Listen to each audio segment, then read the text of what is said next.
Hey, welcome to my channel. As you're going on holiday season, you are looking at prices and thinking how expensive everything is. I've consistently used these strategies in the past and always made my friends wonder, how could I save so much despite having tons of cool holidays? Well, except during the recent lockdowns. The following tips are not in any order of importance, but some are interrelated, so keep that in mind.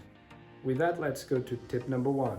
Tip number one is avoid applications. I think this is tricky. Sometimes flights are cheap, but hotels and transportation are expensive. In any case, spending too much time there will increase the odds you'll get on touristic traps. And you don't want to be a tourist, you want to be a traveler. And I found this nice quote which perfectly shows it. So, tourists don't know where they've been, travelers don't know where they're going, from Paul Thoreau. So if a place is more than hype, you can just put it on your travel bucket list. If you really must go there, then some of the next tips will at least mitigate the effects. Tip number two, be open but know what you don't want. I think this one is obvious. You want to have awesome holidays, and it's easier to start from subtractive knowledge, as this way you will not skip options you didn't think of. So, for example, if you can consider hiking is one of the cheapest ways to travel. You don't need much transportation. Plus, most of the destinations on your path will be cheaper as well. In one of my future videos, I went through the first half of the coastal part of Caminho de Santiago, which is between Portugal and Spain. It was very fun, with a mix of beach, mountains, and city. So for me, I don't like spending too much time in the same location that I've already been to, and I don't want to spend more than 3 days in a city unless one of the days is for absolute leisure like swimming pool, spa, or beach. Tip number three, plan from your location or from your destination. The point is, you know where you want to go, but you also found out that the transportation directly there is expensive. So consider traveling to multiple locations. So then you can connect your start to your goal and the way back. And maybe you find a way to make it all cheaper. So a couple of years ago, me and a friend of mine wanted to visit Slovenia, but the flights were expensive. As they were cheap from Venice, which is not too far away, we flew there, rented a car, which we wanted to do anyway. I mean, to be honest, the fondest memory I have in terms of food in the whole trip was this little Italian restaurant along the way. Only locals were there, and we ate multiple dishes of tastiest homemade like Italian food we've ever had, and it was super cheap, plus free espresso included. Tip number four, be flexible with your start and end dates.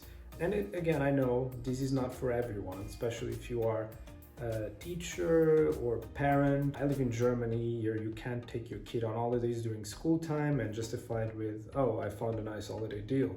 Also, this tip is more important with flights. They are typically more expensive on Fridays and Sundays.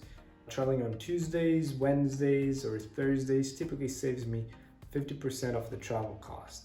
Also, they vary a lot with time, so during children holidays, prices can go up at least 2 times. Tip number five, choose a country with a cheaper standard of living or favorable exchange rate. I mean, in websites like Numbeo, you can take a look on the cost of different goods and services and find this information. So if you're traveling in Europe, places like Croatia, Portugal, Poland, and Turkey are cheaper compared to Western European countries. 2 years ago, I went to Turkey and I had so much amazing food for a fraction of what cost me here in Germany. Tip number six, use multiple price scanner websites. So now that you know your priorities, you're ready to plan your holidays. So look for flight prices, for example, like on Skyscanner, Google Flights, or others. And I mean, if you want to travel in alternative means of transportation, maybe you need local websites, but I'm sure you can find this information online. The cheapest option is not always obvious because websites have sponsored content. And for example, on accommodation, I found out in some cities I actually had better deals with booking.com than with Airbnb. Another point to consider is the distance between the airport and the city. And what is the transfer cost? So keep that in mind. Number seven, check the time. This is also related to point 6. So if a flight is in the evening, consider you will need to pay an extra night, so put that in your calculation. At the same time, while an early flight might get you the most of the day, at the same time, not everyone want to wake up too early during their holiday time, which goes in tip number 2. So consider also that some attractions are closed at some time of the year. So for example, a couple of years ago, I took a flight to Sardinia, only to realize that buses were not working on winter. Tip number 8, consider family and friends living close or in cool locations. And again, I won't consider couch surfing because I've not used it in a long time. And also don't consider this tip if you want to have party holidays and your hosts don't. The idea is simple, and you probably did it already if you had friends in university programs, so you save money on accommodation, plus you always have some nice non-touristic tips. Still, consider privacy and local travel costs, as most people don't live in touristic areas. Tip number 9, if you're traveling with people, make sure your priorities and schedules match. And again, I know this is difficult, especially if you've never traveled with a person, but it's important. I mean, the last thing you want is having a trip with someone who wakes up at 12 when you start your days at 9. You just lost 3 hours. Or you're traveling with someone who stops every 1 hour to go to a cafe. And this is also why I don't recommend traveling in big groups, as this is just more prone to happen. But again, if this is what you like, consider the opposite. You would not want to travel with me. I would probably disappear after a while and go explore the city on my own, only to later say I got lost. Oops, cannot use this one again. Tip number 10, check restaurants on Google Maps. This is a quick one. When you are somewhere new, leverage Google Maps or similar to find restaurants. In most cases, you can get a view of the prices and the quality there. I only pick, particularly on Google Maps, I only pick restaurants with +4 ratings and not too many dollar signs. But pay attention that sometimes the restaurants are considered cheap because they have some sort of deal that does not happen for every meal or every day. So it's good to read the comment. Also, I always prefer +100 reviews versus 20 where possible, as those 20 can be from the restaurant's owner's family. And again, even cheaper than this is getting your food from the local supermarket. But then, especially if you need to cook, it's also holiday time you're spending. For sure done it in places like Monaco and Switzerland, which are super expensive. Tip number 11, if you're traveling alone, pick places with hostels.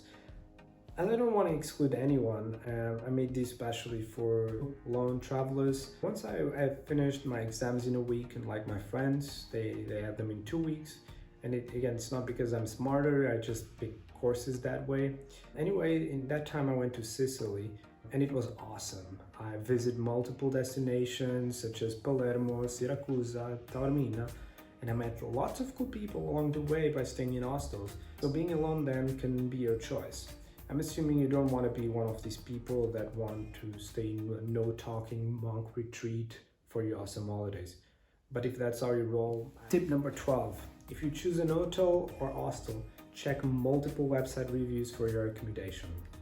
Remember, not all websites are equal. Years ago, going to a hostel in Stockholm, I found out it had like 8.6 out of 10 in hostel bookers. So I stayed there with a friend for 2 nights. Let's say it was the worst hostel I've ever been to. I mean, the room was underground. There was an old drunk guy wasted on the bedroom floor, like, ugh. And there was an Asian old man eating from a hawk. I tried to rate the place in hostel bookers, but was not able to. The system gave me an error. No idea if it was on purpose or not. Anyway, I went to Google Maps because I guess I would have no issues rating it, and found out there the place had 2.4 out of 5. Extra tip, don't pack too much.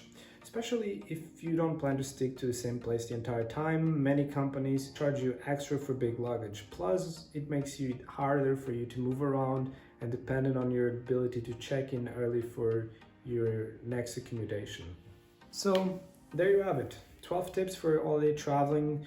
Hope you're able to learn something from this video and that helps you on your next trip. Thanks for watching, and if you like this video, please give me a thumbs up and consider subscribing. I still have no idea what kind of videos I'll make in the future, but I want you to be part of this journey. See ya.